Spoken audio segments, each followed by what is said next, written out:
The Wells Report returns in 30 seconds.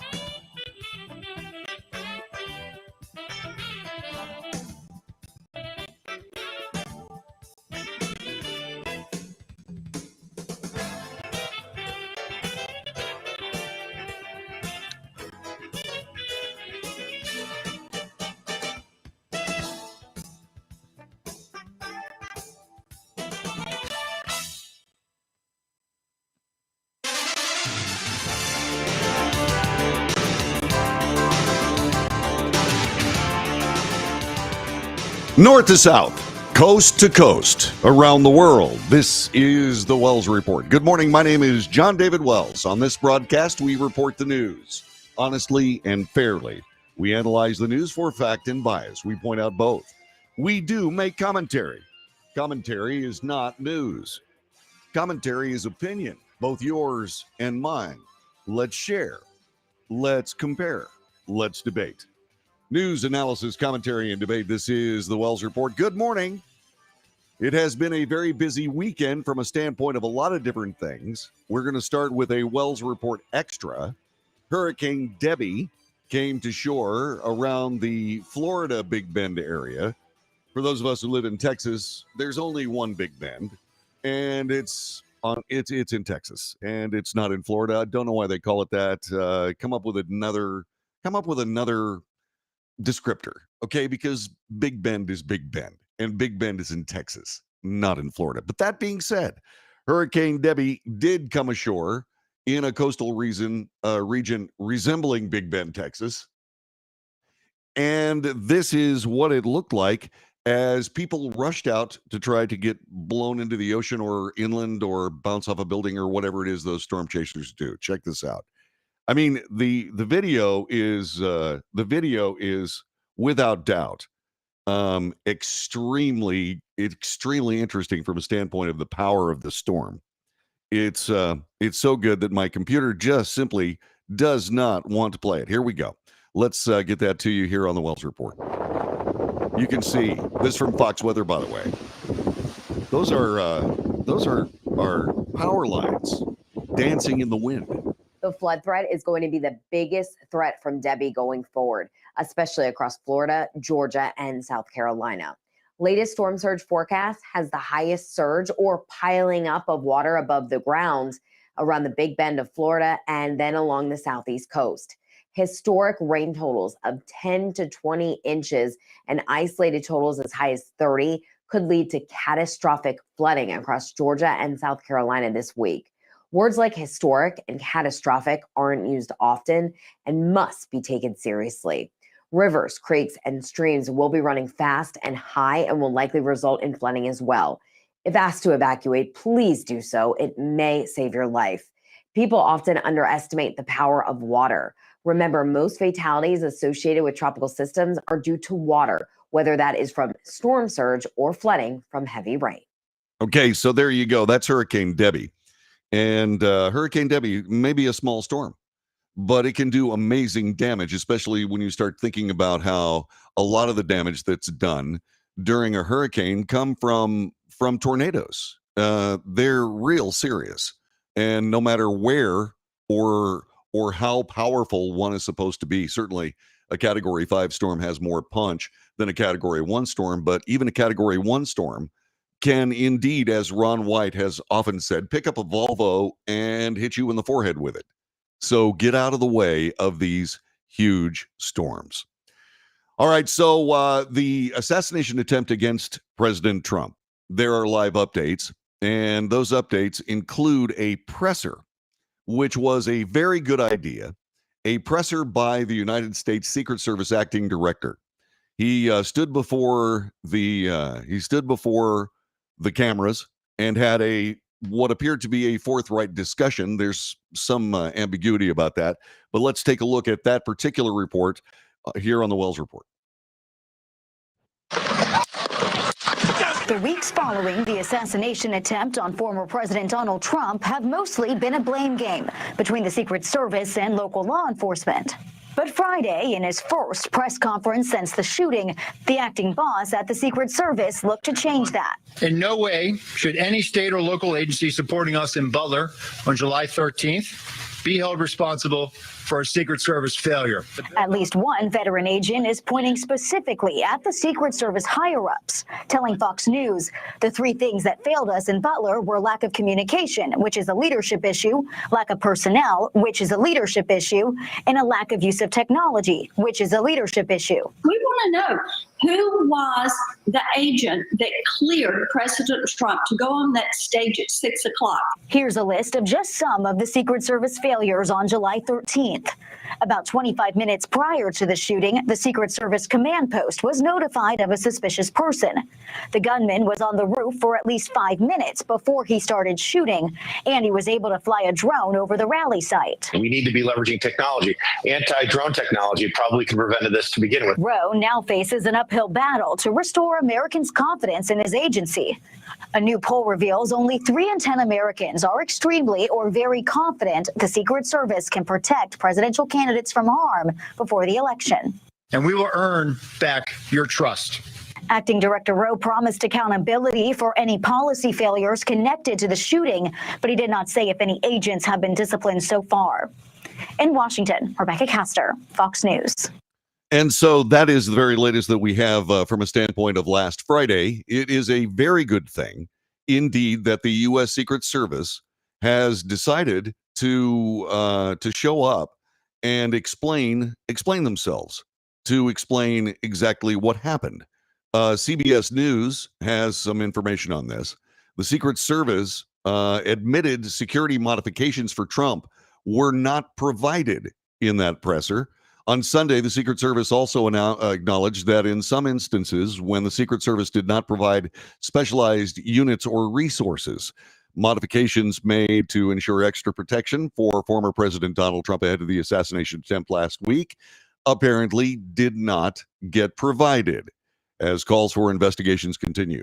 Secret Service spokesman Anthony Giuliani said in a statement over the weekend such modifications would include utilizing state or local partners to provide specialized functions or otherwise identifying alternatives to reduce public issues along this line. And what you have here is someone has said that Secret Service officials have been, or Secret Service members had been indeed asking for those extra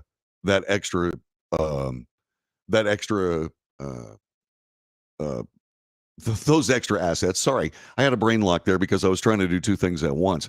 Anyway, I had this circumstance is obviously unfolding, as we've said time and time again. It is unfolding, and no, we don't have all the information, but there is an information trickle that began on Friday with that presser. This from Fox News. Newly reported transcripts of law enforcement communications at the Butler, Pennsylvania Trump rally depict a communication structure that was essentially isolating local and federal law enforcement from each other at key moments. Communications reported Sunday by the Washington Post also highlight the effect of spotty cellular service in the rural Allegheny Valley, purportedly having an effect on preventing transmission of key messages, like an officer's phone, of a then suspicious individual named Thomas Crooks. According to the encrypted radio communications obtained by the newspaper, as of 5:42 p.m. Eastern Time on July 13th, a counter sniper team from a local enforcement agency alerted that a younger white male with long hair was lurking around the AGR Glass Company building adjacent to the Butler Farm Show grounds, but had since disappeared from view. Within a half an hour, that suspicious individual, Thomas Crooks, would fire shots at former President Donald Trump from atop the low-rise building and kill a local firefighter in the process. However, that local officer's warning would go unheard by the U.S. Secret Service because the transmission went into a trailer from which local police commanders were operating, which was separate from the United States Secret Service Operations Center. This, according to the paper, citing Butler County District Attorney Richard Goldinger and a separate law enforcement source. According to the Post, the police commander in the trailer telephoned a Pennsylvania state trooper to pass the message along. There were at least 3 other key moments when communications had to be transmitted by cell phone at a venue where, like sporting events, crowds often overwhelm the capacity of particular cell frequencies. The director of emergency services in neighboring Beaver County, which also lent personnel to the event, told the paper the agencies would not be or should not be separated from each other and instead have representatives in the same room. You would indeed think that that would be something that would be available. But unfortunately, not so much the case. Not so much the case. And so, like I said, these particular things are working their way into the public. They have to be talked about, and they also are not necessarily going to come to us intact. And you might expect that. But there are so many mistakes here, and so many former Secret Service supervisors, agents, etc., are saying very, very deleterious things about Secret Service leadership. And the guy who is indeed speaking about it, Mr. Rowe or Director Rowe, is a guy who, once again, had this thrown into his lap. Now, that's also kind of a misnomer, all right? The misnomer on that has to do with the fact that Rowe was also the deputy director. So he was involved in the decision-making that was from Kimberly Cheadle, who resigned in disgrace based on this amazing mess. And so when you put all of this stuff together, there is complicity here. If it's not willful, it's certainly circumstantial. And once again, you have to get down to the very basics of this and figure out how to do what is necessary to be able to protect the president. This from the New York Post. The acting director of the Secret Service personally directed significant cuts to the threat assessment teams ahead of the assassination attempt on former President Donald Trump. This, according to a GOP senator, citing a whistleblower. Keep in mind, anonymous whistleblowers do not necessarily provide news. What they do is provide a basis for a conspiracy theory. This, however, is something that I've double sourced. So this whistleblower is anonymous. Keep all that in mind. Acting Director Ronald Rowe publicly denied the allegation at a press conference on Friday, the one that we've been talking about. He said, "I did not." Senator Josh Hawley, the Republican from Missouri who clashed with Rowe at an oversight hearing about the near assassination debacle, published the whistleblower claims in a public letter to the agency, and that happened on Friday morning. A whistleblower has alleged to my office that indeed the Secret Service Counter-Surveillance Division, a division that performs threat assessments of event sites before the event occurred or events occur, did not perform its typical evaluation of the Butler site and was not present on that day. This is significant because that particular portion of the Secret Service Counter-Surveillance Division, the CSD, those duties include evaluating potential security threats outside the security perimeter and mitigating those threats during the event. 3 days after the hearing, partly focused on the agency's lack of firing over the glaring security failures at the deadly July 13th Butler, Pennsylvania rally. The whistleblower claims that if personnel from CSD had been present that day, the gunman would have been handcuffed in the parking lot after being spotted with a rangefinder. Oh no. So like I said, all of this stuff is coming to us. We are getting it in dribs and drabs. There's a lot of finger pointing going on. But the outrage from politicians and the fear from Americans cannot overwhelm the actual factual investigations that are going on, should go on, and should indeed, insofar as they can, be provided to the American people. We got to be able to handle our business, and that means keeping our leaders safe. Don't you think? This is the Wells Report, just getting started on Monday morning. Back with more in a moment.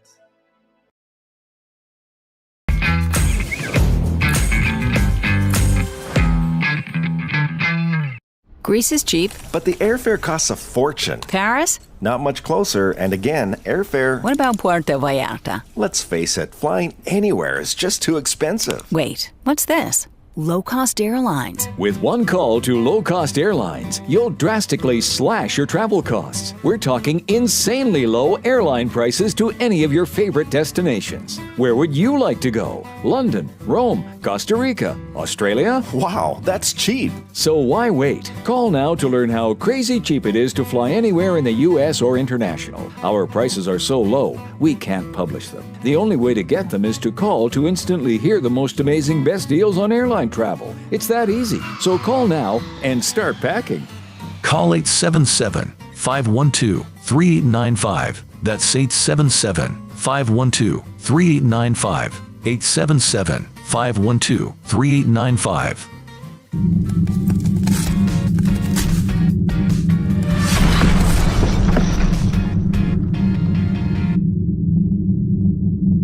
Attention timeshare owners. This is an urgent consumer alert from the Timeshare Exit Hotline, a national company specializing in helping consumers legally get out of their expensive timeshare contracts. We're offering you a way to legally get rid of your timeshare. So if you're fed up with the maintenance fees that keep on coming and want to learn if you can terminate your timeshare legally and permanently, call today. Even if you've tried before and were unsuccessful in getting rid of your timeshare, call today and see if we can help. We offer a complete 100% unconditional client satisfaction guarantee. Make this completely free call and learn how we can help you legally put an end to your timeshare nightmare once and for all. You have nothing to lose, so call right now to qualify and receive a free consultation.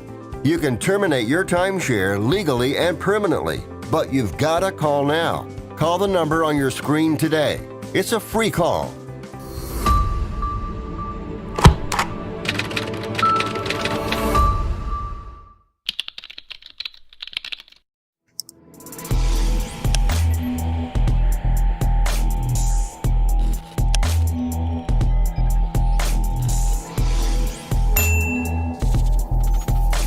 Nobody wants to get ripped off, broken into, or robbed, but nobody wants to pay a lot of money to have their home protected either. I've got an offer to tell you about to provide home security for your home for less than $1 a day. For real, with no installation or equipment charges. And this is from a company rated #1 by a leading consumer research company. According to the facts, most of you won't even call unless there's a burglary in your neighborhood or something bad happened. So let's give you a reason. Save money. For less than $1 a day with no other costs, you can get your home secured. Plus, get a lifetime equipment replacement warranty. You need protection for your home. Call the Home Security Hotline right now. Get your home secured for less than $1 a day, and every caller today immediately qualifies for free installation. Call now. Call 877-275-0973. 877-275-0973. That's 877-275-0973.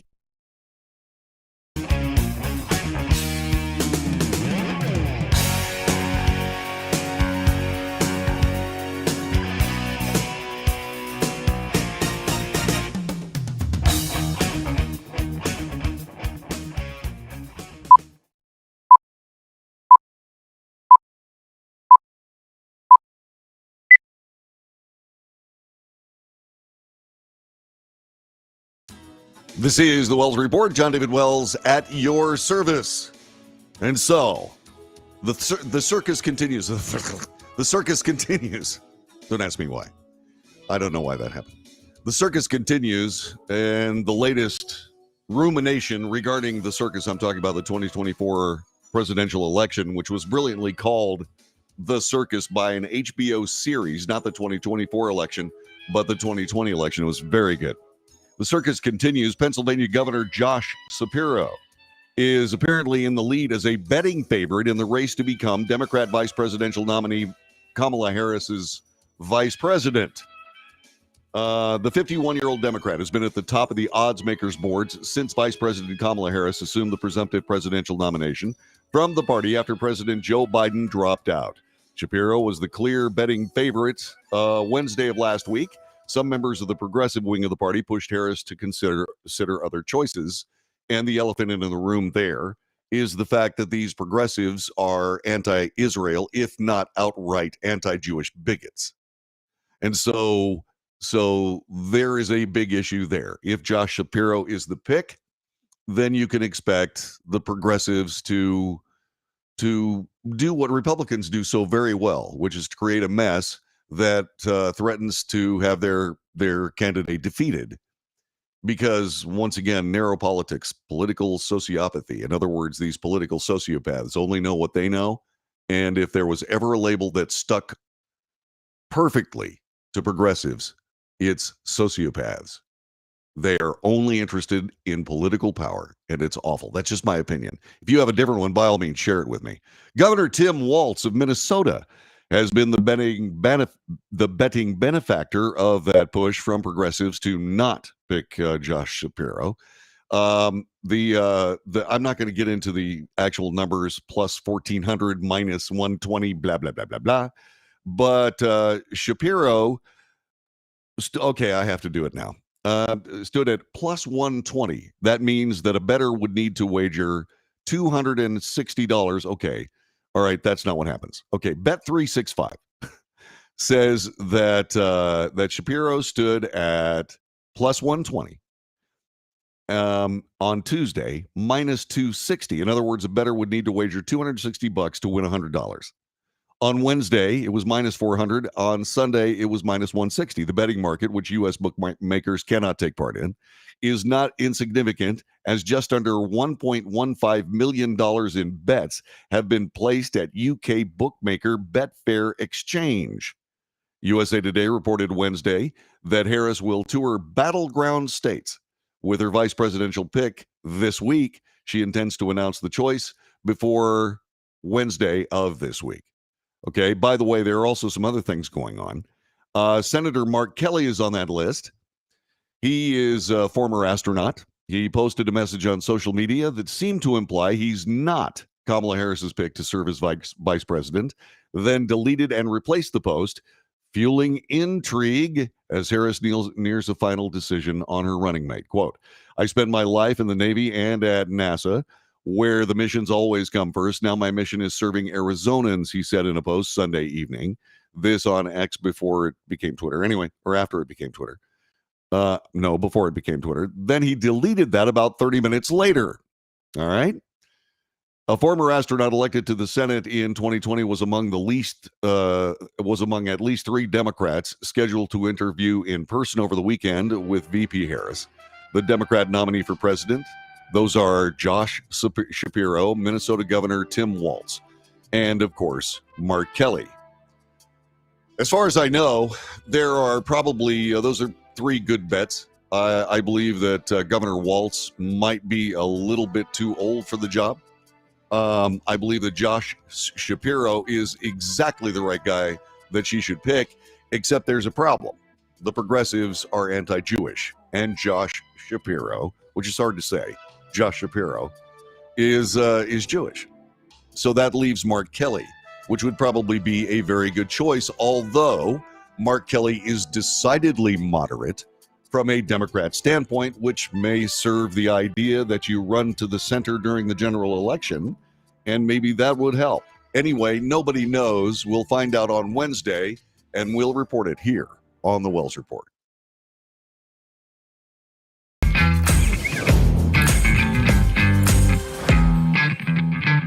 Attention timeshare owners. This is an urgent consumer alert from the Timeshare Exit Hotline, a national company specializing in helping consumers legally get out of their expensive timeshare contracts. We're offering you a way to legally get rid of your timeshare. So if you're fed up with the maintenance fees that keep on coming and want to learn if you can terminate your timeshare legally and permanently, call today. Even if you've tried before and were unsuccessful in getting rid of your timeshare, call today and see if we can help. We offer a complete 100% unconditional client satisfaction guarantee. Make this completely free call and learn how we can help you legally put an end to your timeshare nightmare once and for all. You have nothing to lose, so call right now to qualify and receive a free consultation. You can terminate your timeshare legally and permanently, but you've got to call now. Call the number on your screen today. It's a free call.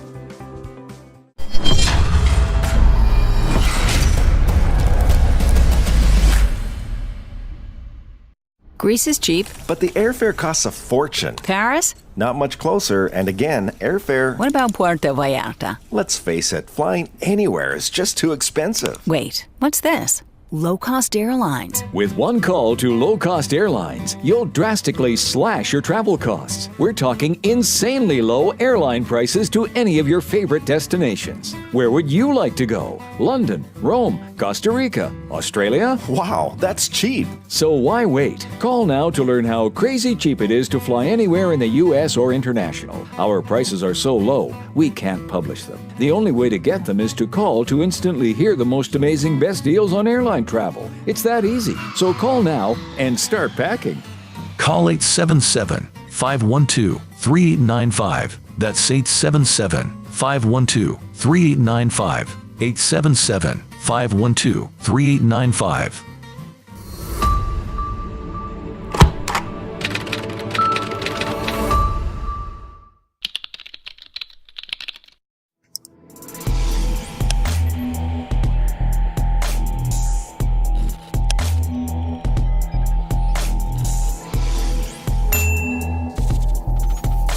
Greece is cheap. But the airfare costs a fortune. Paris? Not much closer, and again, airfare... What about Puerto Vallarta? Let's face it, flying anywhere is just too expensive. Wait, what's this? Low-cost airlines. With one call to low-cost airlines, you'll drastically slash your travel costs. We're talking insanely low airline prices to any of your favorite destinations. Where would you like to go? London, Rome, Costa Rica, Australia? Wow, that's cheap. So why wait? Call now to learn how crazy cheap it is to fly anywhere in the U.S. or international. Our prices are so low, we can't publish them. The only way to get them is to call to instantly hear the most amazing best deals on airline travel. It's that easy. So call now and start packing. Call 877-512-3895. That's 877-512-3895. 877-512-3895.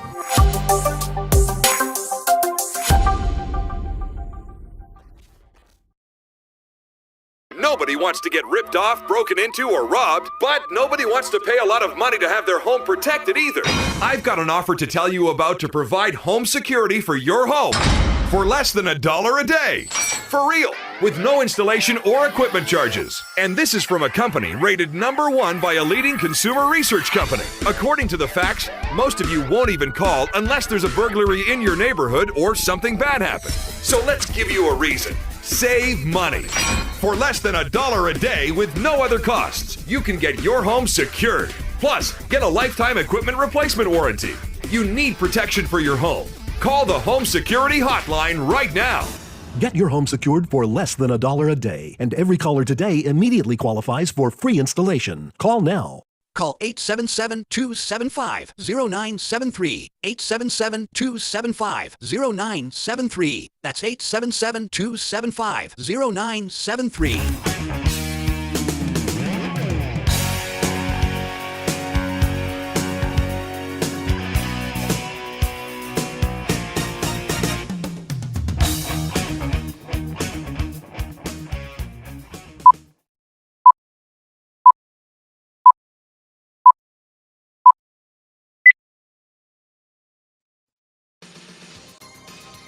News, analysis, commentary, and debate. This is the Wells Report, and I hit the fade to black button. Don't ask me why.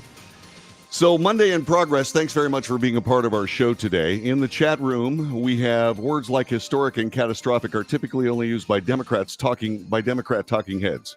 So says Brad today. Let's see, Yvonne, did you hear about the Bitcoin crash? Just saw something on it, but couldn't find a link. Well, Bitcoin is one of those things that's kind of anomalous.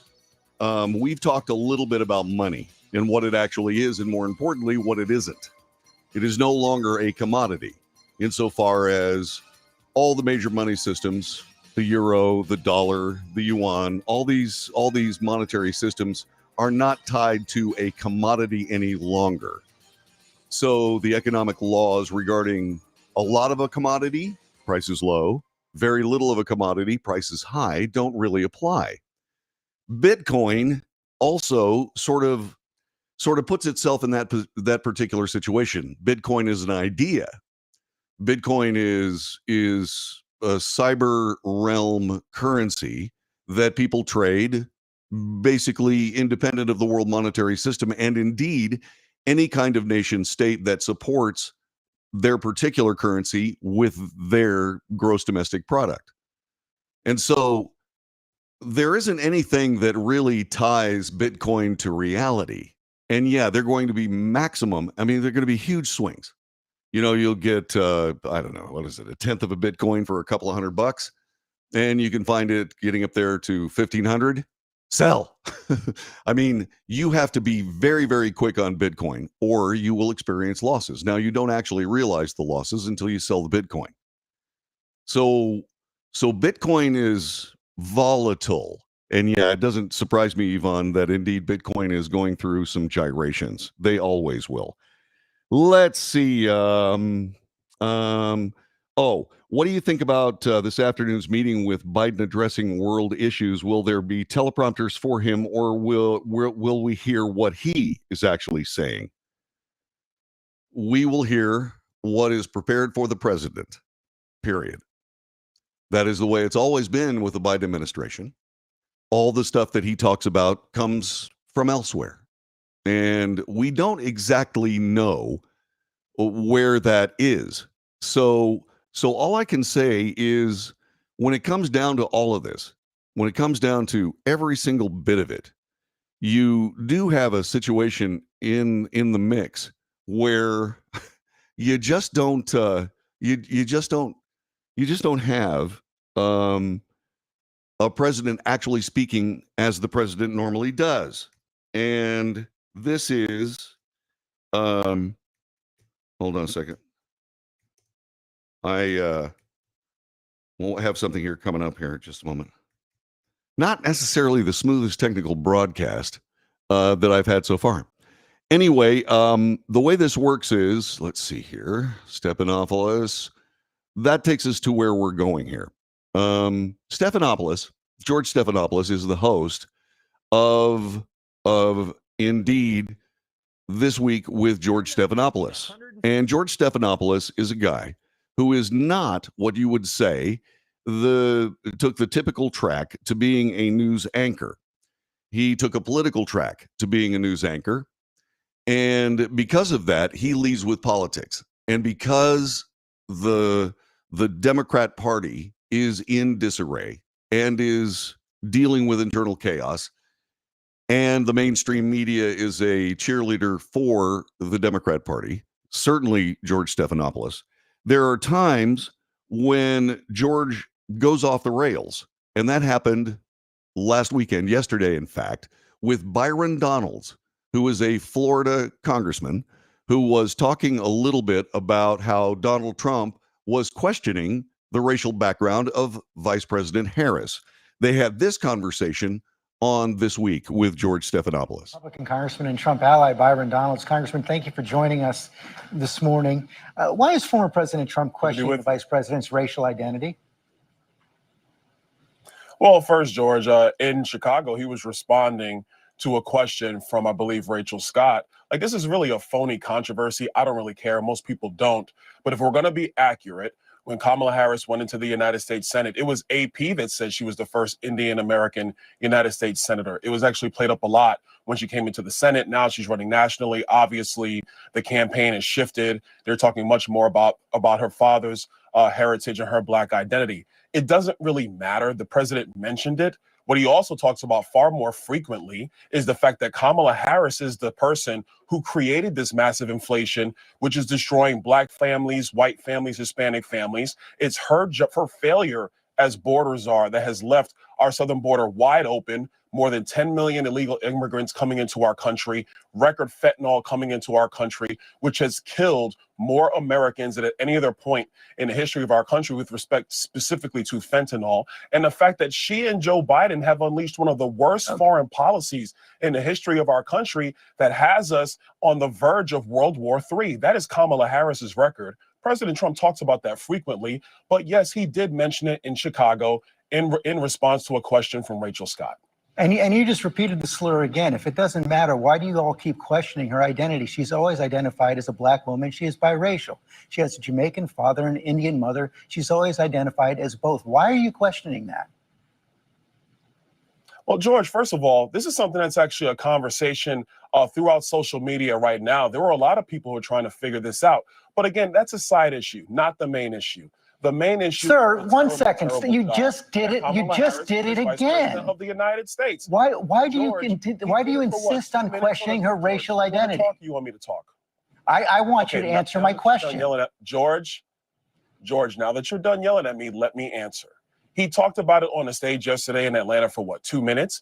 He spent more than 35, 40 minutes going after her record, talking about how radical of a senator that she was. She was the most liberal senator in the United States, in the United States Senate. That is a fact. He talked about the job that she did as vice president of the United States, a job, I will add, which has been a failure for the American people. I know you guys like to glom on to this that he talks about in jest or in a serious manner for about a minute or so, but what you do not cover is the litany of failures of Kamala Harris. That's what you're not covering, George. So questioning somebody's racial identity for a couple minutes is okay?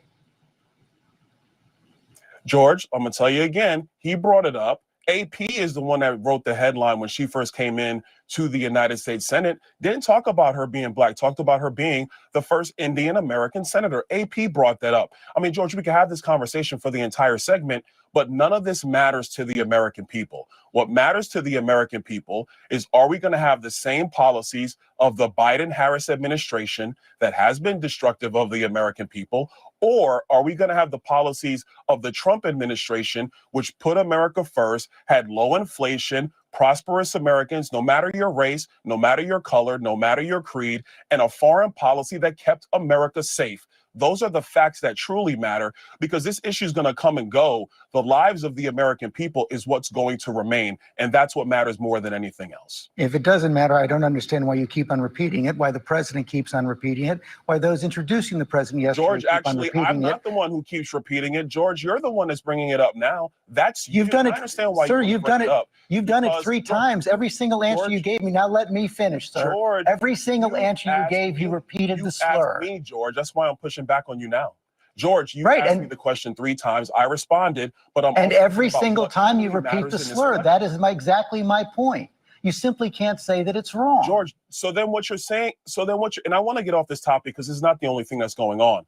But George, now you're saying that AP is the one that slurred Kamala Harris, because those are the facts. You can go to the internet and look at the clips, George, if you want to, or we can talk about this now. I prefer to talk about the future of our country, because the American people are struggling. The American people do need serious policy decisions to be made, and they need serious leadership on the world stage. Kamala Harris has not proven that she can do that.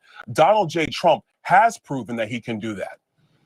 AP did not say that Kamala Harris is not black. She is biracial. She is Indian. She is black. You continue to repeat the fact that you continue to repeat the slur. I don't understand why you and the president do it, but it's clear you're not going to say that it's wrong. And you've now established that for our audience.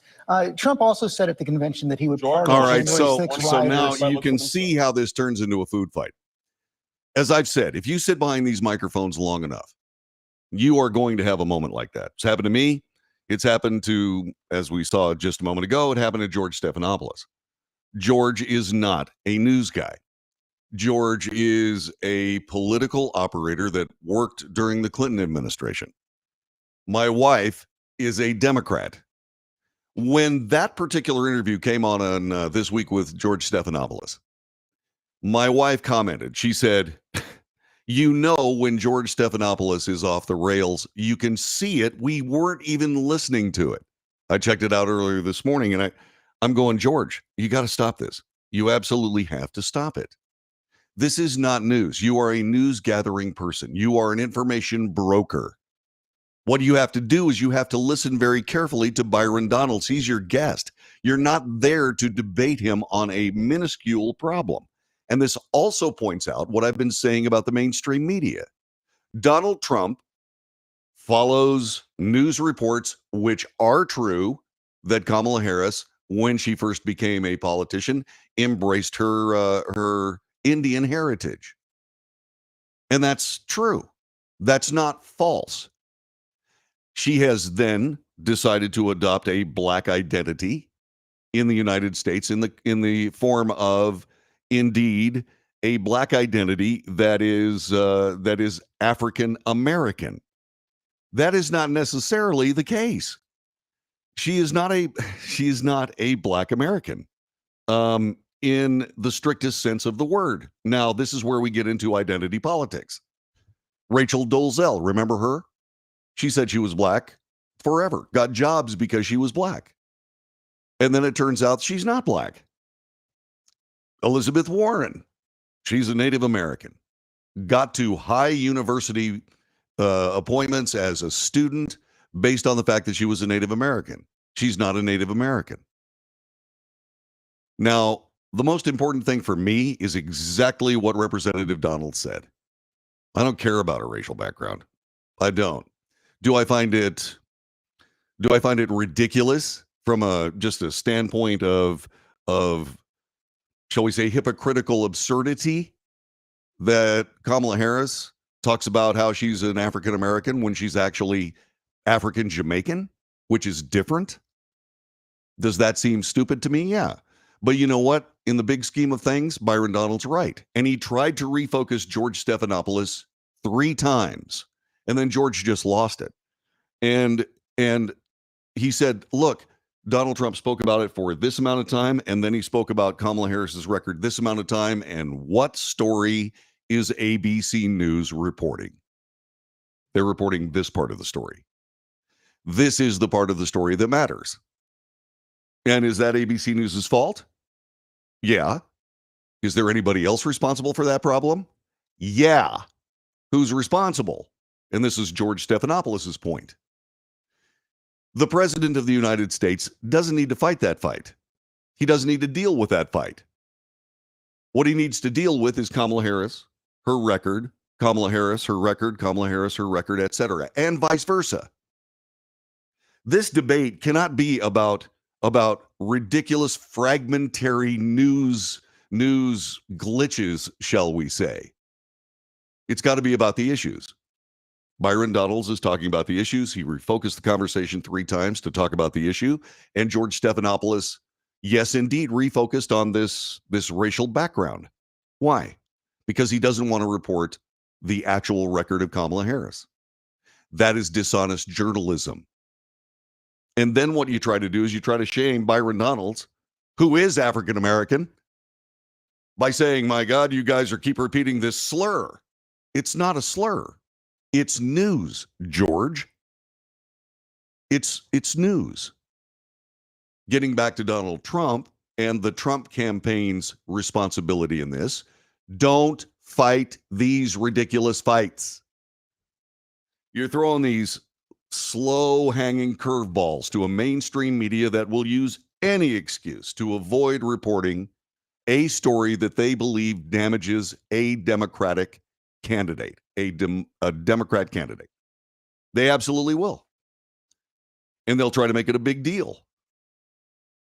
Everybody else on this story is talking about George Stephanopoulos and how George Stephanopoulos and his righteous might was trying to run Byron Donalds to earth on a matter of questioning Kamala Harris's racial identity. Well, that's not the issue. The issue is that these people refuse to report Kamala Harris's record and are using this, just as Byron Donalds said, to distract themselves and thus the American people from that record. Now, I don't care whether you're a Democrat or whether you're a Republican. I don't care either way. Makes no difference to me. But what I will tell you is we are not going to be run in this country by a president whose main issue is whether or not she's Jamaican American or African American. That's not the issue. The issue, economy, energy, all of these things, the border, those are the issues. But the Trump campaign has got to stop giving the news media an opportunity to ignore those issues, especially on something so silly. That's the way I see it. How about you? This is the Wells Report. Back in just a moment.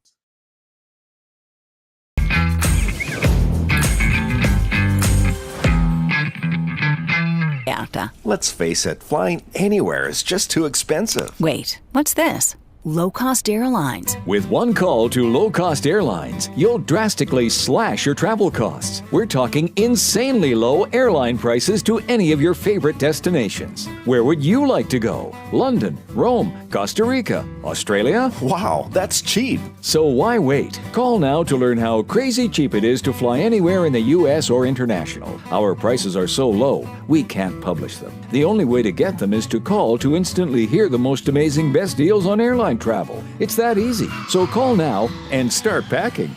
Call 877-512-3895. That's 877-512-3895. 877-512-3895.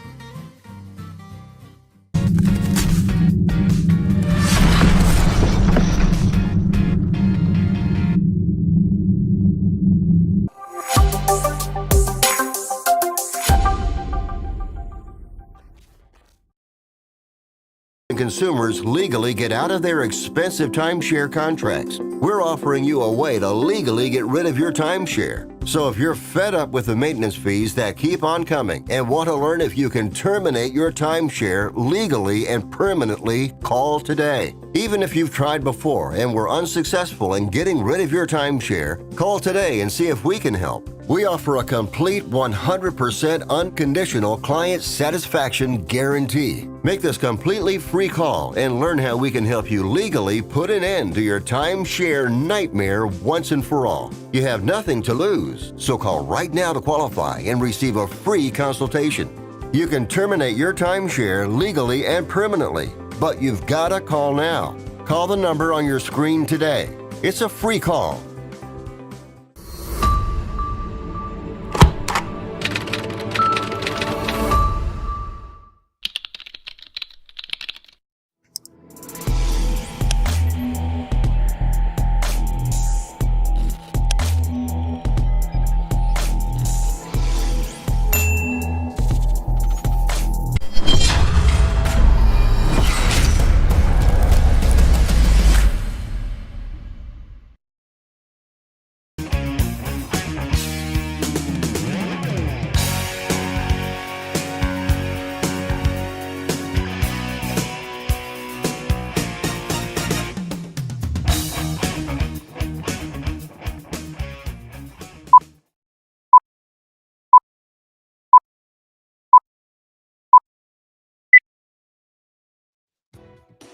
This is the Wells Report. My name is John David Wells. Our telephone number is 817-379-2172. 817-379-2172. Thanks for joining us today. The United States military is in this particular rendition, specifically through the auspices of the Biden administration, following a more progressive agenda with regard to force makeup, if you will, force diversity, and other interesting things like the rooting of extremism out of the military forces. Now, what is the word extremism actually a euphemism for? Would that be Trump supporters? There are a lot of people wondering about that in the United States military. And there are a lot of people that decry the woke military. And that is not going to be helped. That idea that the military is going woke is not going to be helped out by this story from USA Today. The Pentagon has launched a review that could revoke 20 medals of honor awarded to soldiers involved in the Wounded Knee Massacre of 1890, or a battle 134 years ago. It marks the military's latest effort to acknowledge that some medal recipients and memorials don't measure up to standards of valor and honor. Since 2020, after the murder of George Floyd by police in Minneapolis, the military has increasingly sought to reckon with the vestiges of racism. It has erased the name of treasonous Confederate soldiers from some of its most iconic bases. Yeah, in case you're wondering, Fort Hood is now Fort Cavazos. And that's not bad because Sergeant Major Cavazos was one amazing soldier. Fort Bragg, also named after a Southern general, is now Fort Liberty. And yeah, there are reasons to say, hey, wait a minute, do we really want to name these bases after these guys who fought on the other side of the American government in the Civil War? That doesn't necessarily bother me that much. But now what we're doing in this idea that you have to get rid of extremists and you have to get rid of racism and so on, that's not something that I believe that is actually doable. It's not doable. How do you get rid of racism? What, do you just send everybody that's what you consider to be a racist out of the force? Okay, so what would happen if we did that in our society? You'd never be able to get it done. Likewise, the U.S. military being a microcosm of American society, and they even talk about this. Yes, indeed, there is more than 40% of troops identify as people of color, and USA Today says these actions mean that the United States military is diversifying. Okay, that's fine. But then again, you base all of this on the 2020 murder of George Floyd by police in Minneapolis. What does that have to do with the Wounded Knee Massacre? What does it have to do with racism in the force? What does that have to do with racism among human beings anyway? Something that you really can't rid yourself of, except to move beyond it and say, we are not going to tolerate it in our force. But you can't go out on this witch hunt and try to remove every, quote, extremist, racist Trump supporter, because that definition of racism is external to those officers and those soldiers. It's external. Somebody thinks you're a racist, so you are out. No, that's not the way that works. And now what we're doing here is we're going to say, okay, the Wounded Knee Massacre, in case you do not know, happened in 1890. And there were an awful lot of Native Americans that were slaughtered, in ways that many people say started as an accident. What had happened is that indeed the United States military intervened to disarm various Native American men, women, and children in a struggle for a particular weapon. Some people say that weapon discharged. That weapon discharge started a firefight. That firefight turned into a full-fledged skirmish, which ended with the Native Americans running into various ravines and the United States military at the time using artillery against them. The Army killed as many as 375 Native American men, women, and children, according to a 1990 Senate resolution. That's a political statement. Is it factual? Don't know. The review follows more recent attempts in Congress that have failed to garner enough support to force the military to account for medals of honor issued at Wounded Knee. The Medal of Honor has been imbued over the years with reverence, and deservedly so. And they talk about that.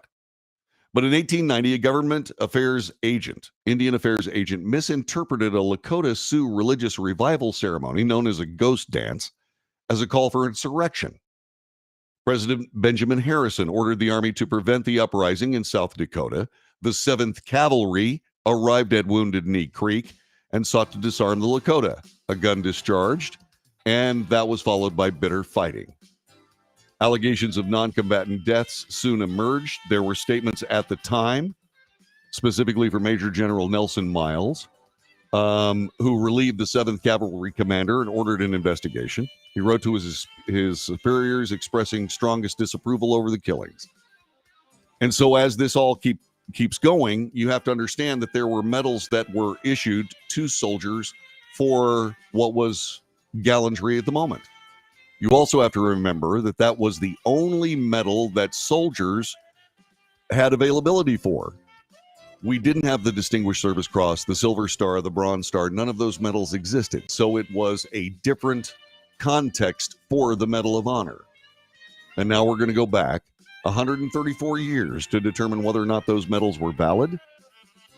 You tell me what you think about that. This is the Wells Report. I am John David Wells. That's hour number 1. We're going to have hopefully a smoother hour number 2 as we continue here on this on this broadcast. And thanks very much for being a part of it. And we shall be back in just a few minutes.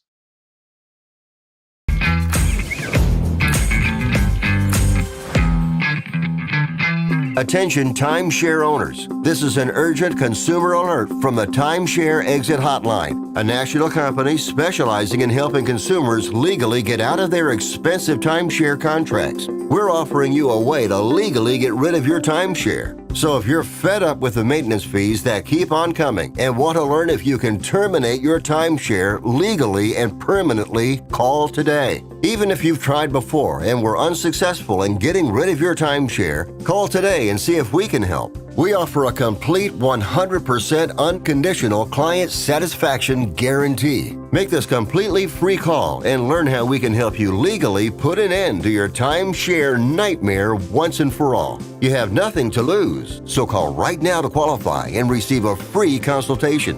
You can terminate your timeshare legally and permanently, but you've got to call now. Call the number on your screen today. It's a free call.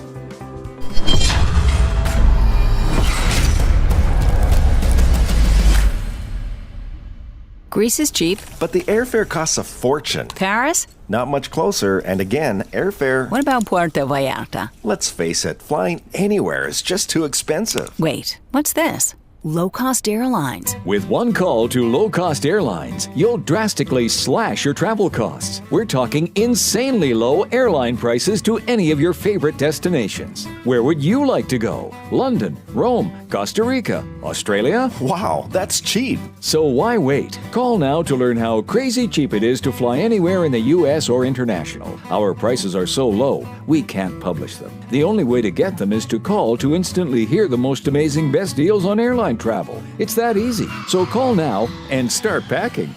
Call 877-512-3895. That's 877-512-3895. 877-512-3895.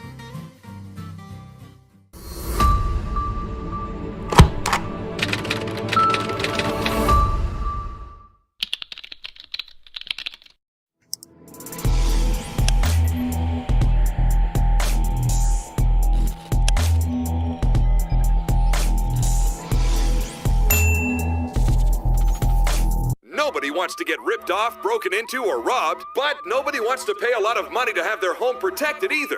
I've got an offer to tell you about to provide home security for your home for less than $1 a day. For real, with no installation or equipment charges. And this is from a company rated #1 by a leading consumer research company. According to the facts, most of you won't even call unless there's a burglary in your neighborhood or something bad happened. So let's give you a reason. Save money. For less than $1 a day with no other costs, you can get your home secured. Plus, get a lifetime equipment replacement warranty.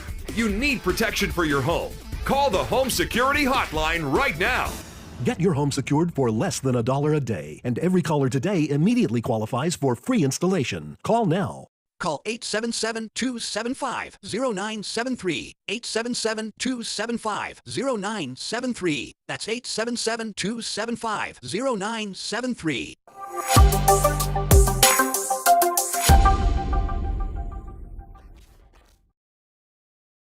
Can your IRA stand up to the next financial crisis that our top economists are saying is at our doorsteps? By allocating a percentage of your IRA into physical gold and silver with a tax-free rollover, you can diversify and safeguard your holdings from turbulent markets and economic downturns by putting your IRA back on the gold standard. Find out how to safeguard your assets with a tax-free rollover with a Genesis Gold IRA, the only IRA that can hold physical precious metals. Call now for your free gold and silver report. Protect your IRA today with one simple phone call and learn how to qualify for up to $10,000 in free silver. Call Genesis Gold Group, empowering faith-driven stewardship.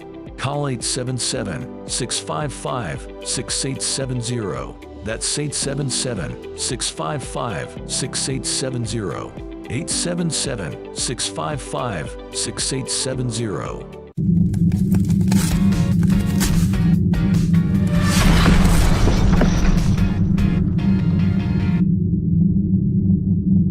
If you're living with diabetes and using insulin, you know the pain of pricking your fingers over and over again. By wearing a small device called a continuous glucose monitor, or CGM, you can reduce the pain of pricking your fingers right away. If you use insulin daily, you might be eligible to get your own continuous glucose monitor. So call the US Med Diabetic Health Hotline today and learn about the latest CGM technology. Not only can a CGM immediately reduce pain, it's accurate, easy to use, and helps you make better diabetes treatment decisions. And if you have Medicare or private insurance, you can see if you qualify for a CGM at little or no out-of-pocket cost. We'll also provide free shipping of your new CGM, and we'll bill your insurance company for you. If you use insulin daily, you might be eligible to get your own continuous glucose monitor. So call the US Med Diabetic Health Hotline to see if you qualify for a CGM at little to no out-of-pocket cost.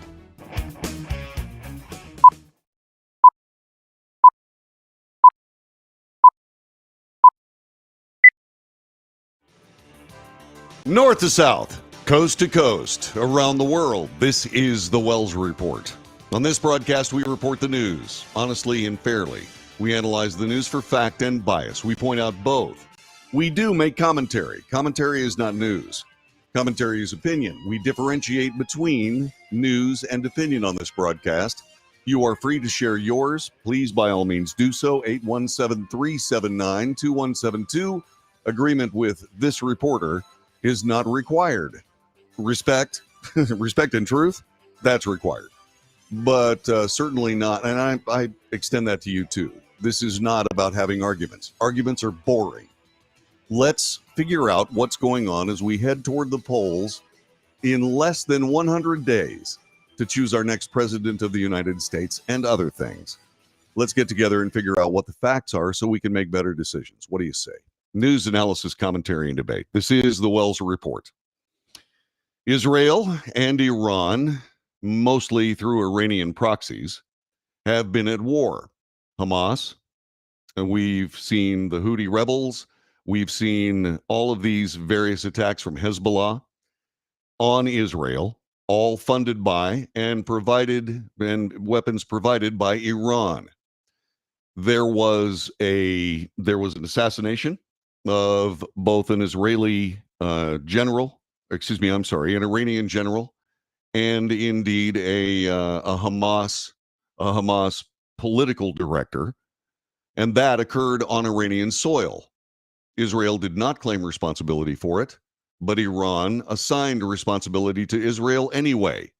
This has created another flashpoint in the Middle East between Iran and Israel, and those involve direct attacks. There has been a direct attack against Israel, not from Iranian territory, but from territories outside their country, but were indeed claimed by Iran as a direct attack on Israel. These things are now coming together, and there is retaliation for these particular assassinations that Iran is considering. Fox News reports it this way.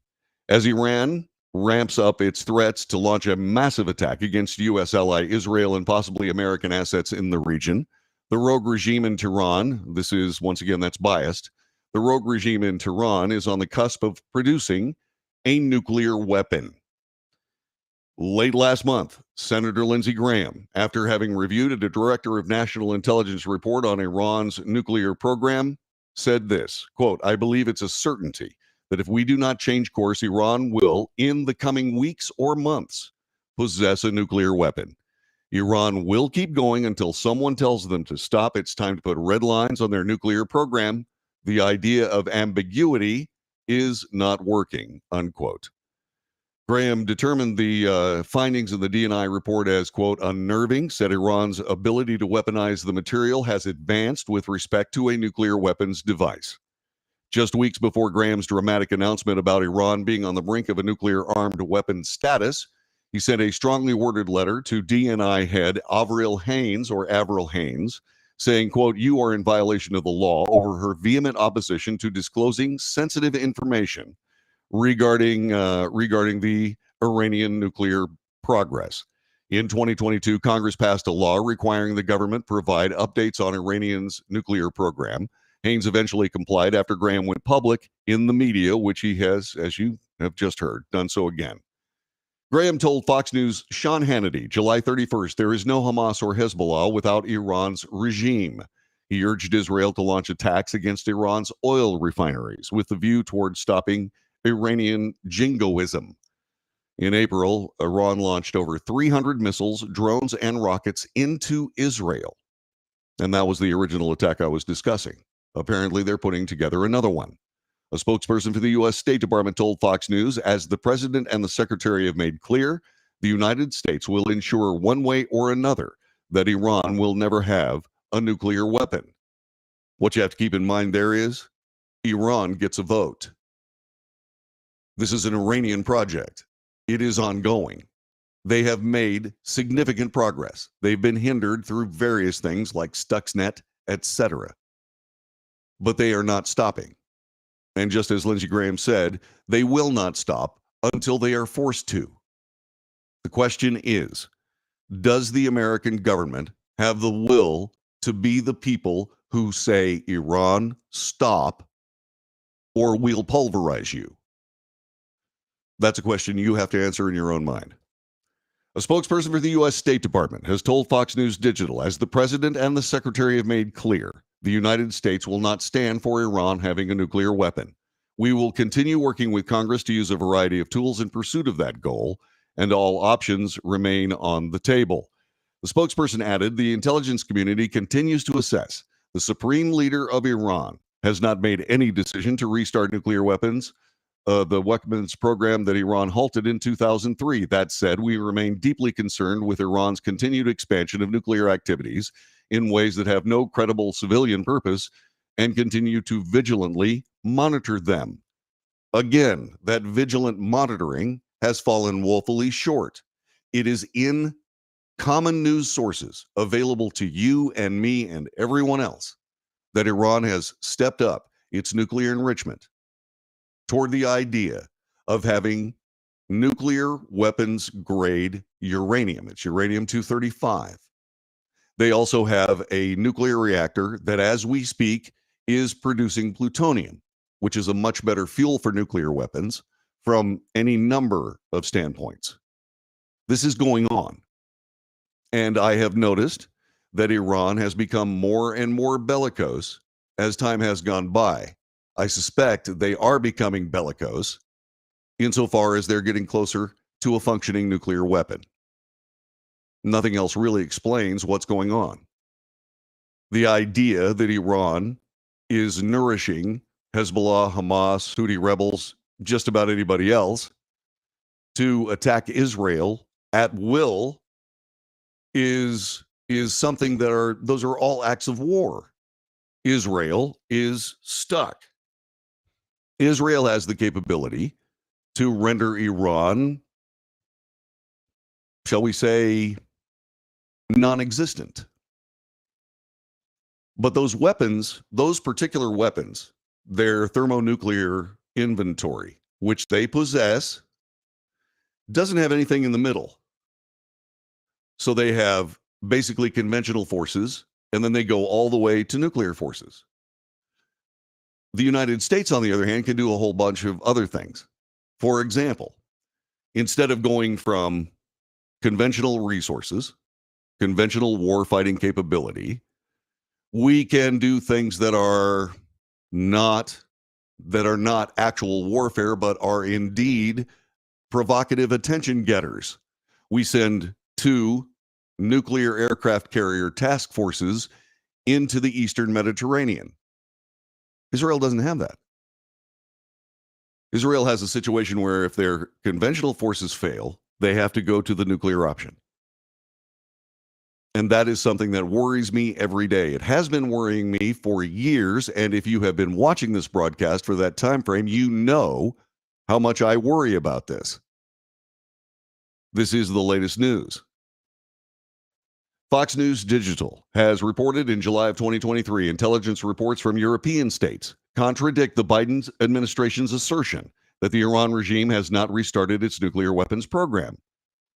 Netherlands General and Intelligence Security Service assessed that Tehran's development of weapons-grade uranium brings the option of a possible Iranian-first nuclear test closer. I've also spoken about that. If Iran tests a nuclear weapon, Israel will act. and that is full-scale war. And Israel, being a very close ally of the United States, will doubtless expect the United States to intervene on its behalf. Those carrier task forces that I was just discussing, they're already there.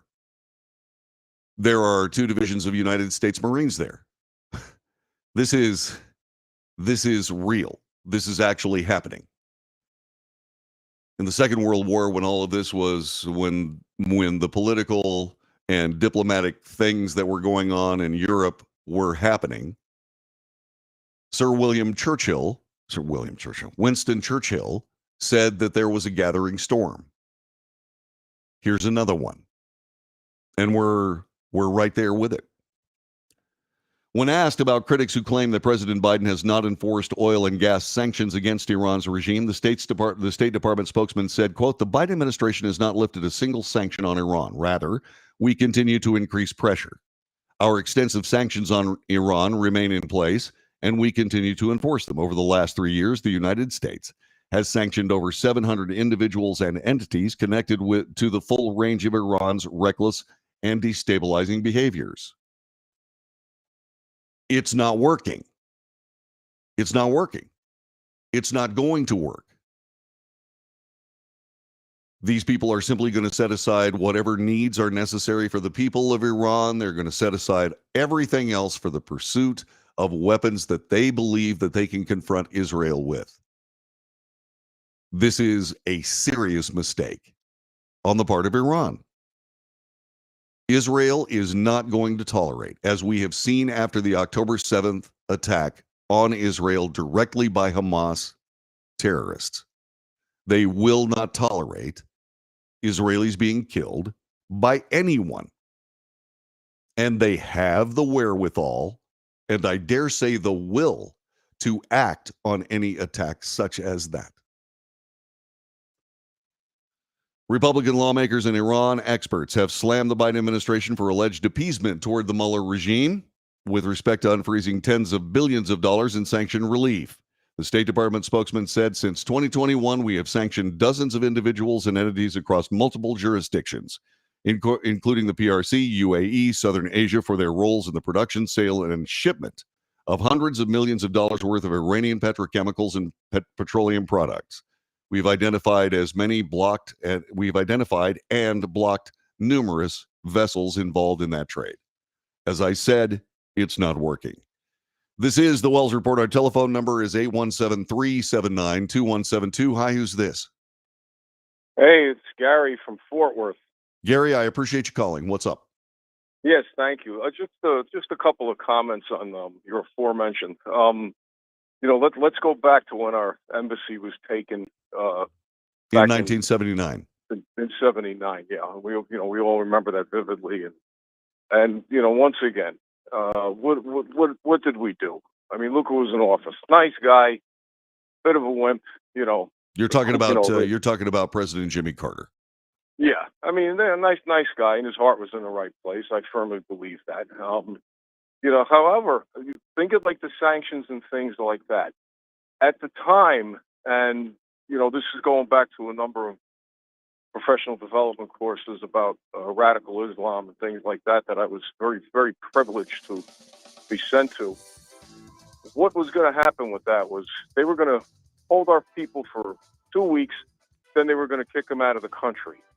And then they realized the weakness of our government and our leaders at the time. And they said, well, let's see how long we could run with it. That's a fact. Yeah, and they also got away with it. It was 441 days, 400 something like that. 444, I believe. Yeah, was the exact to the day, and then the great Ronald Reagan came in. Yeah, actually, those hostages were released before Ronald Reagan came in because the Iranians didn't want to deal with Ronald Reagan, and that was something that we also saw with the release of Americans being held in Russia, insofar as Russia believes that it's possible that Donald Trump can win the next election. Gary, hang on a second. I want to talk with you more about this. We'll do that in just a couple of moments. This is the Wells Report. Back with more in a moment.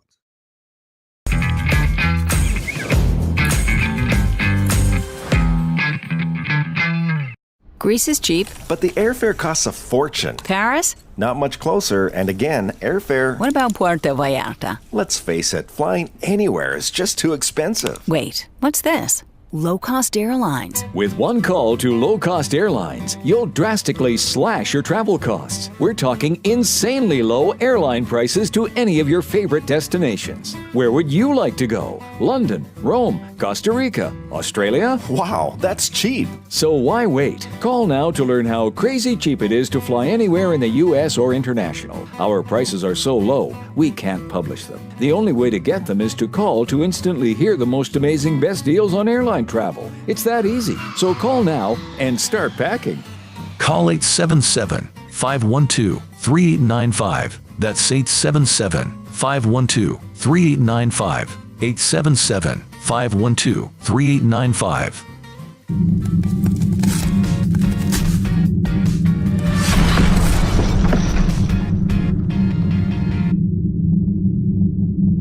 Attention timeshare owners. This is an urgent consumer alert from the Timeshare Exit Hotline, a national company specializing in helping consumers legally get out of their expensive timeshare contracts. We're offering you a way to legally get rid of your timeshare. So if you're fed up with the maintenance fees that keep on coming and want to learn if you can terminate your timeshare legally and permanently, call today. Even if you've tried before and were unsuccessful in getting rid of your timeshare, call today and see if we can help. We offer a complete 100% unconditional client satisfaction guarantee. Make this completely free call and learn how we can help you legally put an end to your timeshare nightmare once and for all. You have nothing to lose, so call right now to qualify and receive a free consultation. You can terminate your timeshare legally and permanently, but you've got to call now. Call the number on your screen today. It's a free call.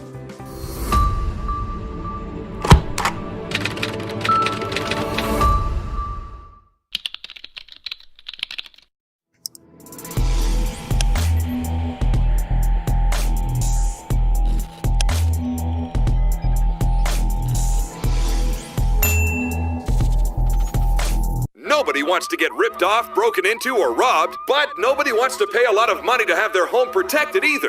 I've got an offer to tell you about to provide home security for your home for less than $1 a day. For real, with no installation or equipment charges. And this is from a company rated #1 by a leading consumer research company. According to the facts, most of you won't even call unless there's a burglary in your neighborhood or something bad happened. So let's give you a reason. Save money. For less than $1 a day with no other costs, you can get your home secured. Plus, get a lifetime equipment replacement warranty. You need protection for your home. Call the Home Security Hotline right now. Get your home secured for less than $1 a day, and every caller today immediately qualifies for free installation. Call now.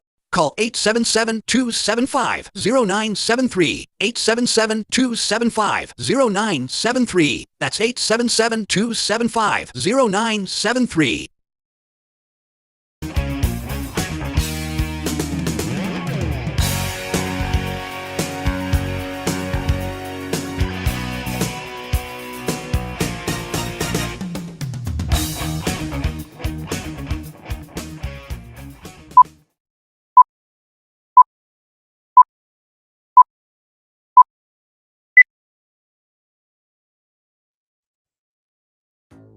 This is the Wells Report.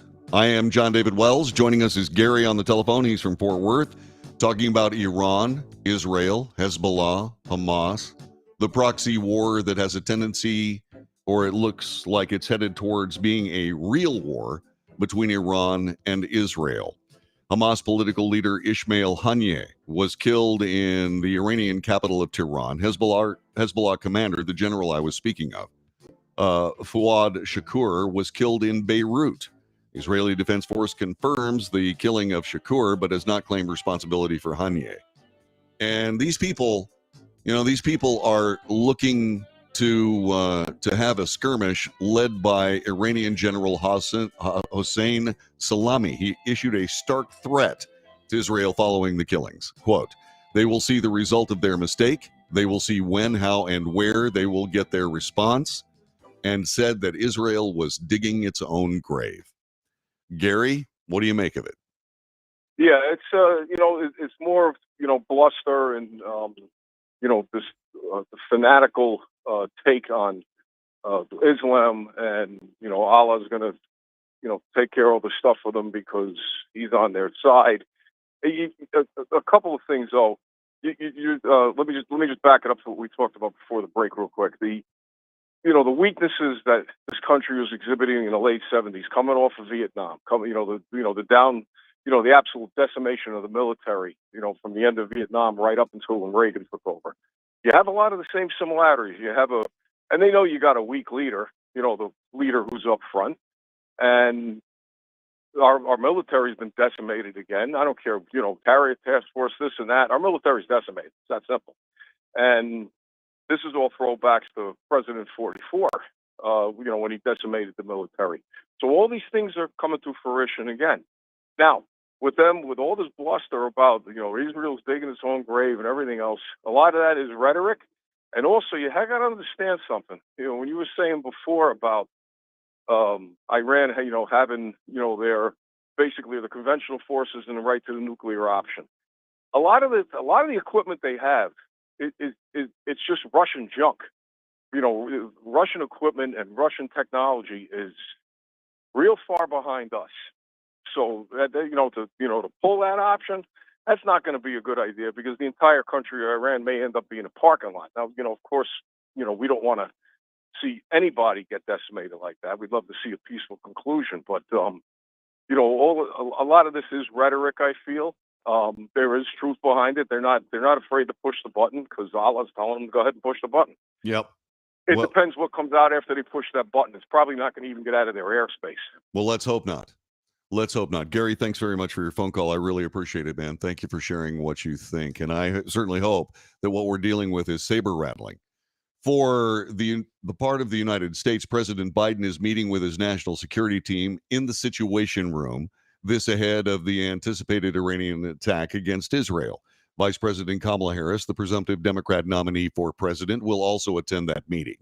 It came a day after Secretary of Defense Lloyd Austin spoke with his counterpart in Israel to reiterate U.S. support for the Jewish state as tensions escalate with Iran and its proxies, threatening a wider regional war after 10 months of fighting Hamas militants in the Gaza Strip.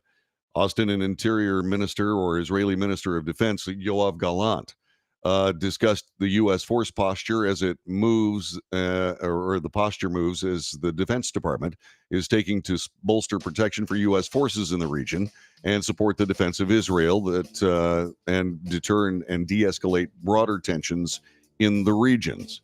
By the way, I said that there were two U.S. carrier strike groups. The USS Roosevelt is in the Eastern Med. The U.S. strike group itself is also in the Persian Gulf. So we've got them surrounded. The question is, will we act? The question is, should we act? Are we going to be involved in another war in the Middle East, this time directly? I don't know. This time between Israel, Iran, etc.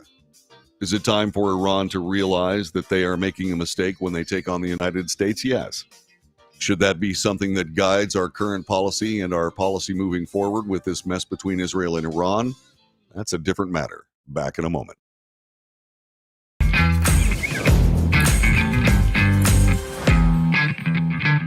Attention timeshare owners. This is an urgent consumer alert from the Timeshare Exit Hotline, a national company specializing in helping consumers legally get out of their expensive timeshare contracts. We're offering you a way to legally get rid of your timeshare. So if you're fed up with the maintenance fees that keep on coming and want to learn if you can terminate your timeshare legally and permanently, call today. Even if you've tried before and were unsuccessful in getting rid of your timeshare, call today and see if we can help. We offer a complete 100% unconditional client satisfaction guarantee. Make this completely free call and learn how we can help you legally put an end to your timeshare nightmare once and for all. You have nothing to lose, so call right now to qualify and receive a free consultation.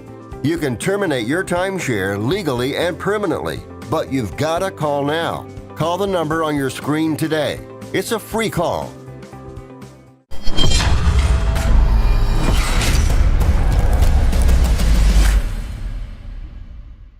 Greece is cheap. But the airfare costs a fortune. Paris? Not much closer, and again, airfare... What about Puerto Vallarta? Let's face it, flying anywhere is just too expensive. Wait, what's this? Low-cost airlines. With one call to low-cost airlines, you'll drastically slash your travel costs. We're talking insanely low airline prices to any of your favorite destinations. Where would you like to go? London, Rome, Costa Rica, Australia? Wow, that's cheap. So why wait? Call now to learn how crazy cheap it is to fly anywhere in the U.S. or international. Our prices are so low, we can't publish them. The only way to get them is to call to instantly hear the most amazing best deals on airline travel. It's that easy. So call now and start packing. Call 877-512-3895. That's 877-512-3895. 877-512-3895.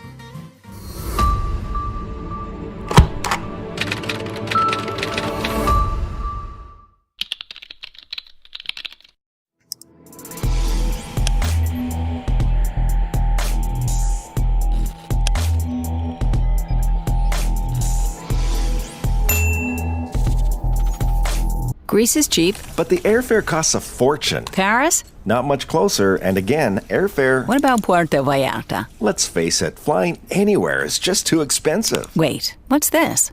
Low-cost airlines. With one call to low-cost airlines, you'll drastically slash your travel costs. We're talking insanely low airline prices to any of your favorite destinations. Where would you like to go? London, Rome, Costa Rica, Australia? Wow, that's cheap. So why wait? Call now to learn how crazy cheap it is to fly anywhere in the U.S. or international. Our prices are so low, we can't publish them. The only way to get them is to call to instantly hear the most amazing best deals on airline travel. It's that easy. So call now and start packing.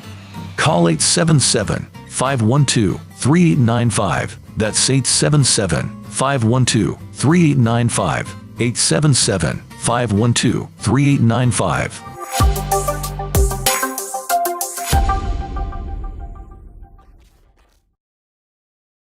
Nobody wants to get ripped off, broken into, or robbed, but nobody wants to pay a lot of money to have their home protected either.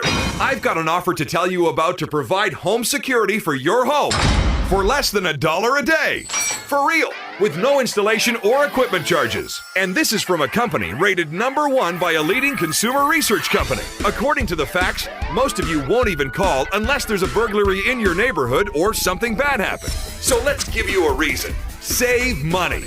For less than $1 a day with no other costs, you can get your home secured. Plus, get a lifetime equipment replacement warranty. You need protection for your home. Call the Home Security Hotline right now. Get your home secured for less than $1 a day, and every caller today immediately qualifies for free installation. Call now. Call 877-275-0973. 877-275-0973. That's 877-275-0973.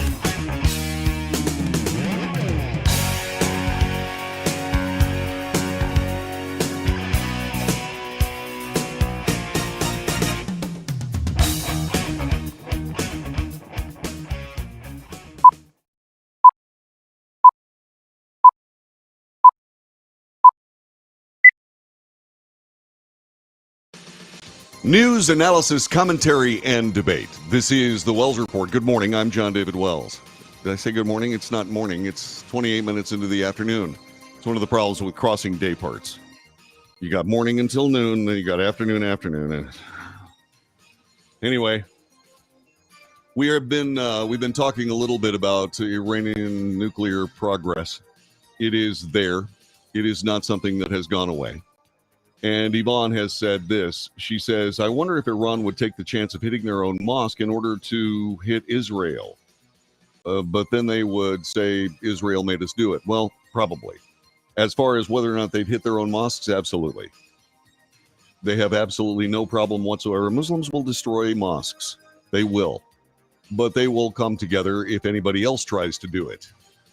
And so that's the situation. Would Iran be willing to buy a nuclear weapon from China? At this point, they don't need to. They do not need to. However, Saudi Arabia is very concerned about Iran having a nuclear weapon. Saudi Arabia is an enemy of Iran as well. And Saudi Arabia may indeed go into the nuclear weapons market and purchase a nuclear weapons inventory, which would further escalate the mess that is the Middle East. Let's see, regarding appeasement, Prime Minister Chamberlain, in the run-up to the Second World War in the 30s, did appease Germany. It did not work. It did not work. Let's see what else. Yeah. But when we got our hostages back, that was when Nightline began, and Ted Koppel was brilliant at it. Let's see what else. Just going through the chat room, look at the results from the last direct attack on Iran, or on Israel from Iran. It does imply the bluster. You also have to keep in mind that Iran didn't necessarily use its best weapons. That attack was obvious. They were slow-moving drones headed towards Israel, easily tracked. Hours ensued from their launch until their entry or close to entry into Israel airspace. All right, so there you go. Let's see what else. That's about it. Now we turn to the Olympic Games, and we cannot turn to the Olympic Games without discussing Iman Khalif. Iman Khalif is someone who is a biological male. She has XY chromosomes. And while she may indeed have female plumbing, she is still a biological male. She fights like it. She has been going through her particular weight class along with Taiwan's Lin Yu-ting. They are both now guaranteed medals, but they are both biological males. So Khalif has said this, quote, "I send a message to all the people of the world to uphold the Olympic principles and the Olympic Charter, to refrain from bullying all athletes, because this has effects, massive effects." She was talking with SNTV, according to the Associated Press. Bullying can destroy people. It can kill people's thoughts, spirit, and mind. It can divide people. Because of that, I ask them to refrain from bullying. It cannot be said, that statement cannot be read without the deep irony of, okay, Ms. Khalif, are you bullying these women? It looks like it to me. In her weight class, a 46-second fight with an Italian female boxer has ensued. One punch from Ms. Khalif ended the fight because the boxer had never been hit that hard before. And she said, nope, no.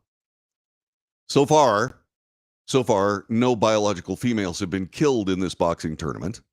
And you do have to point out that there are two different sanctioning bodies that handle female boxing in the world. The World Championships disqualified both these fighters because they were biological males. The Olympic Committee, the IOC, didn't see that was an issue. Okay, but it is an issue. When it comes right down to its sex, whether you're male or female, that is a biological construct. XY equals male. XX equals female. These human beings develop differently. They have different physiologies. Ms. Khalif has testosterone far above any testosterone in any biological female. And it shows. This is blatantly unfair, as you see both of these boxers just march right through the women's division. Now, are they apparent females? Okay, yeah. But are they actual females? No. And this is a problem. It's not just a problem, but it is a huge problem. And what will the IOC do about it? It was a mistake for biological females to fight with either of these fighters. They should have all sat down. That would force the IOC to make a decision. And when it comes to these people who live these lives that have a scrambling of chromosomal construction, what you have to do is you have to say, okay, you got to be smarter than some political interpretation of sex. not necessarily gender, but certainly sex. And what you have to do is you have to say, okay, sorry, you are males. Now, as I said, when it came to collegiate sports here in the United States, where men are competing with collegiate females, well, what I said there was have another classification. Male, female, and whatever you want to call it. That's what you do. The medals are roughly the same. The actual competition would be more fair. And so I don't understand why this very simple solution hasn't been put on the table. I am extremely happy. I'm extremely happy that no one has been killed yet. But this tournament continues. There are more fights to be had. And I don't care whether you're male or female. If you're a fighter, you're fighting because that's in your nature. And people saying, I'm not going to stand down when I'm confronted with a boxing opponent, a fighting opponent, is not something that comes easily to these people. You know, it's a it's a song that Simon and Garfunkel did called The Boxer. When the boxer is confronted with the idea that defeat is looming, Paul Simon wrote the lyrics, I am leaving, but the fighter still remains.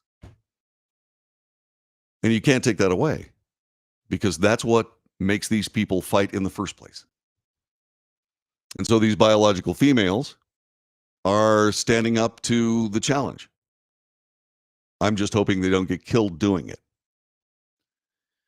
There were other things that had to do with the Olympic Games, and this one is more along the lines of what we've been discussing with regard to world conflict and the politics surrounding world conflict and what that actually leads to.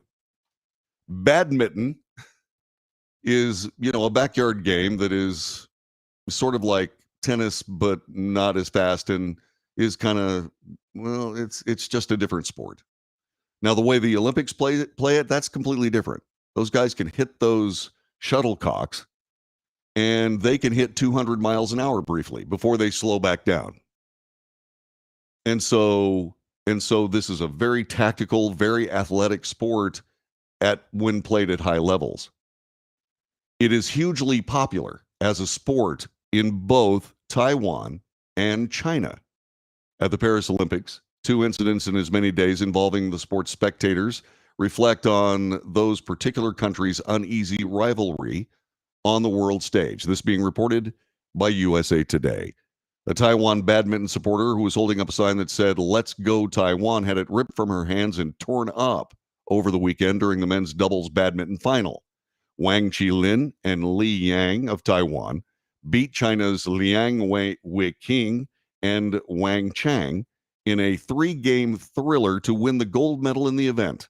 A towel with similar sentiment was also stolen off of a Taiwanese fan during the match. The incidents prompted Taiwan's government to call on French authorities to launch an investigation. It followed a separate report on Friday that saw a spectator who was holding up a green banner that said, "Taiwan, go for it," removed from a Paris badminton venue during the Taiwan player Chu Tien-chen's match with India's Lakshya Sen. Here's what we know. First of all, Taiwan is not called Taiwan at the Olympics. China's government has claimed sovereignty over self-ruled Taiwan since a civil war in China in the 1940s. Chiang Kai-shek and his nationalists lost to Mao Zedong's communists and rebased their government in the island of Taiwan. Beijing uses its global clout today to require that the International Olympic Committee let Taiwan, known internationally as an island territory, to join Olympic events only as Chinese Taipei, because the label implies a link to China. So it's Chinese Taipei. What about the flag? Instead of Taiwan's official banner, its Olympic athletes wear white-colored Chinese Taipei flags on their uniform. It features a 5-petal flower encircled by the Olympic rings. Taiwan's flag anthem is banned from the Olympic Games on Sunday for only the second time in Olympic history. The other time was at the Tokyo Summer Olympics. Taiwan's flag anthem was played during the medal ceremony. Crucially, the anthem's lyrics were changed for the performance as to not upset China. It's not clear if the ceremony was broadcast in the communist country. International Olympic Committee spokesperson Mark Adams said in a press conference today there were clear rules drafted in 1981 governing Taiwan's participation as Chinese Taipei. He also noted spectators were not permitted to bring banners to Olympic events. You can see how this can lead into, if that's allowed, then why not this? That's why the rules are quite strict. We have to try to bring 206 national Olympic committees together in one place. It's a very tough task. The Badminton World Federation did not respond when asked for a comment. Green, the color of the stolen towel, is associated with Taiwan's ruling Democrat Progressive Party. The DDP sought to transition Taiwan toward full independence from China, leading to increased military threats from Beijing that indeed are prevalent and common to this day. And how does this have anything to do with Israel and Iran and U.S. participation in the Middle East? Well, Taipei, Chinese Taipei, Taiwan, if you wish, is a country supported by the United States of America as being a non-communist republic right next to mainland China.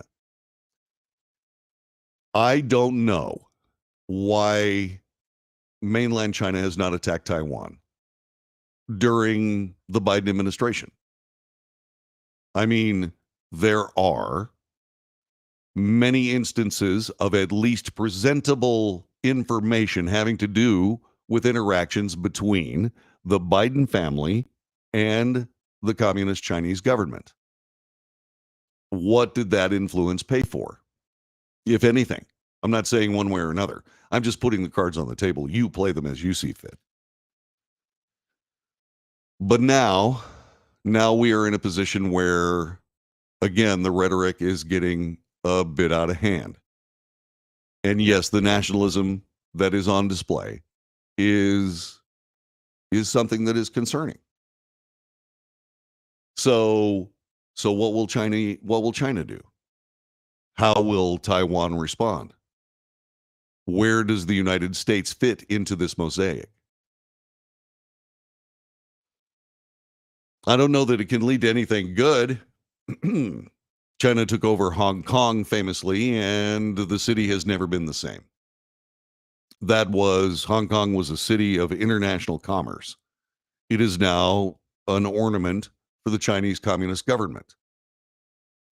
That's what would happen in Taiwan after everybody that were considered to be Taiwan nationals were rounded up and re-educated, which is what they do, which is what the Chinese Communist government does. And so the United States, a long ally, even spoken of by President Biden in the early days of his administration, we do have an obligation to Taiwan.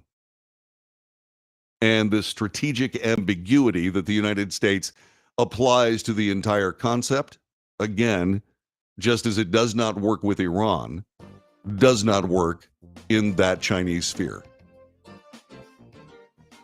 It would be great if everybody could get together with athletic pursuit being the absolute goal of the Olympic Games. It actually is at least stated. But as we have seen in great tragedy and pain over the years, that particular boundary has been breached in many different circumstances. And so here we are once again with what is easily the most controversial summer games that I have ever seen as all of this unfolds before the viewing audience of the entire planet. This is the Wells Report. My name is John David Wells. Telephone number 817-379-2172. 817-379-2172. We'll be back with more coming up in just a couple of moments on the Wells Report.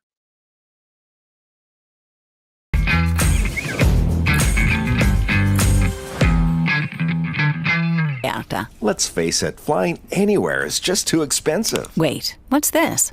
Low-cost airlines. With one call to low-cost airlines, you'll drastically slash your travel costs. We're talking insanely low airline prices to any of your favorite destinations. Where would you like to go? London, Rome, Costa Rica, Australia? Wow, that's cheap. So why wait? Call now to learn how crazy cheap it is to fly anywhere in the U.S. or international. Our prices are so low, we can't publish them. The only way to get them is to call to instantly hear the most amazing best deals on airline travel. It's that easy. So call now and start packing. Call 877-512-3895. That's 877-512-3895. 877-512-3895.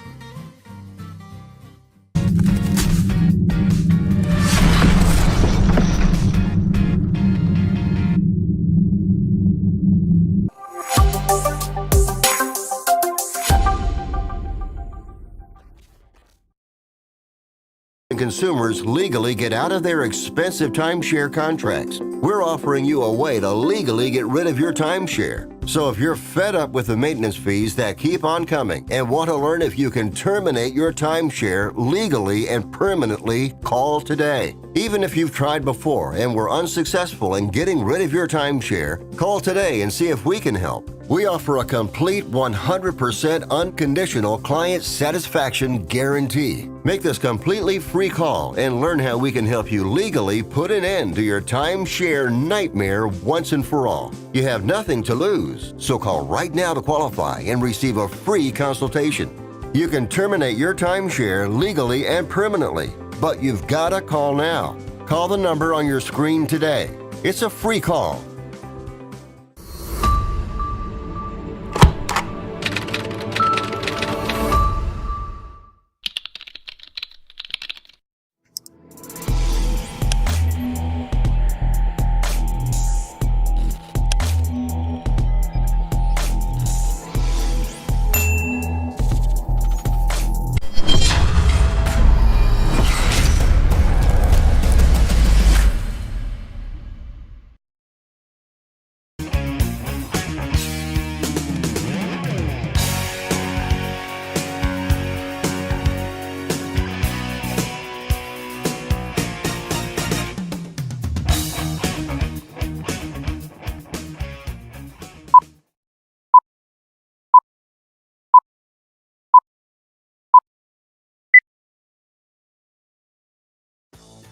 This is the Wells Report. My name is John David Wells. Telephone number 817-379-2172. 817-379-2172. One more story on the Olympic Games. This is heartbreaking. You know, I was a competition swimmer. I was very good at it until I wasn't. And it was hard. It was hard to do all that work in a swimming pool twice a day and then get to a point where it just wasn't going to happen.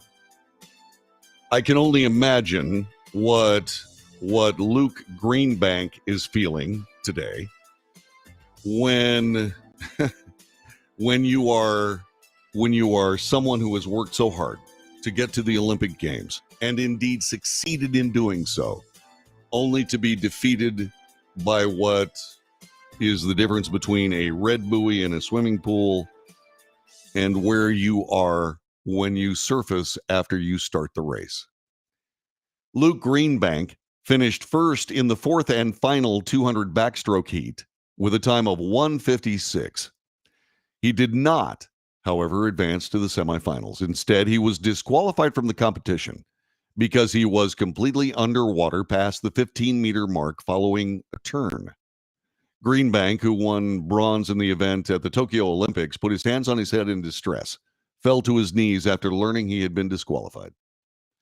I don't know what to say. Absolutely gutted. It's really annoying. I feel like I'm in good form. So 15 meters from the wall is a red buoy. You have to be swimming your stroke before you get to that buoy. Your entire body doesn't have to be on the other side of the buoy. In other words, you don't have to break water before the buoy, but your body has to be, you have to be in stroke and not underwater when you get there. He broke the rules and he's out. According to World Aquatics, that's the competitive swimming international governing body, swimmers participating in the backstroke cannot be fully submerged more than 15 meters after starting the race or completing a turn. By that point, the head must have broken the surface. The red buoys along each swimming lane mark the 15-meter point, and although it's not a common rule known by the public, it is well known by swimmers. When I was swimming decades ago, there was also a rule that on breaststroke, you couldn't submerge your head under the water. You had to keep your head above the surface of the water. So we used to do all kinds of things with our swimming caps to try to create a little break, to try to streamline. And it does matter. In a sport where you are timing yourself at least at my level to the hundredths of seconds, those things matter. Well, that rule changed. Also, swimming suit rules were also things that we discussed. And we've done that on this broadcast. When all of a sudden, a whole bunch of swimming records went bye-bye by large particles of seconds because of these suits. And yeah, a bunch of us old timers, got in touch with the Olympic Committee and said, excuse us, sorry, that's a different kind of body. You build it differently for that purpose. However, these rules may seem arcane, but they are important. For example, on a swim and breaststroke, coming to the wall, you have to put both your hands on the wall at the same time. And you can be disqualified for it. I never was. I only ran across being disqualified once when I jumped the start twice. At a start, you take your marks, and then you simply have to wait until the gun fires. The first time I was trying to, because I was swimming with these guys, it was 200-meter individual medley, and I've told you about those two other guys that I swam against, and we literally beat each other to death, trying to beat each other. It was just, man, we hated swimming together because it was just so hard on us. And so I wanted to leave on the block, so I guessed and left. Bang, bang, come back. The referee goes, don't do it again or you're out. Then when I went to my marks the second time, I lost my balance. And I tried to hang on, and I fell into the water. And I said, crap. When you're doing your absolute best, you do what you do. And so I started swimming off, and the referee said, no, go back and remount the block. And I said, thank you. That's the closest I ever got to being disqualified. But if that had happened in the Olympic Games, gutted is an understatement. I mean, think about this. How many chances do you get to take a bite of the Olympic apple? And how much work does it take to get you there? I mean, I failed in my dream, but this guy didn't, and found himself in a position where, because of a buoy and a small lapse of judgment, his Olympic dream came to a close in Paris. There's also something else, by the way, in case you haven't watched any of this. What is fascinating to me is how close everybody is swimming. I mean, the top swimmers in the finals of the races that they swim in are easily within less than a half a second. I mean, they're all right there. And that comes into another arcane part of the sport. As you're swimming, right, and the wall's coming up, you want to hit the wall right there. If you miss it by a foot, you have to take another stroke. Out. I mean, it's like all of these small things. And it's heartbreaking. It's heartbreaking to watch. And I thought I'd share a little bit of that with you as the Olympics continue to unfold. This has been the Wells Report. Thanks very much for watching today. I sincerely appreciate your participation. If you believe there's value in this show, subscribe to it. Send it to your friends. Ask them to subscribe. Hit the notification bell and give us thumbs ups. Sure appreciate it. Have yourself a good one. I will see you again tomorrow for another edition of the Wells Report. Until then, God bless you and yours, and have yourself a fantastic day.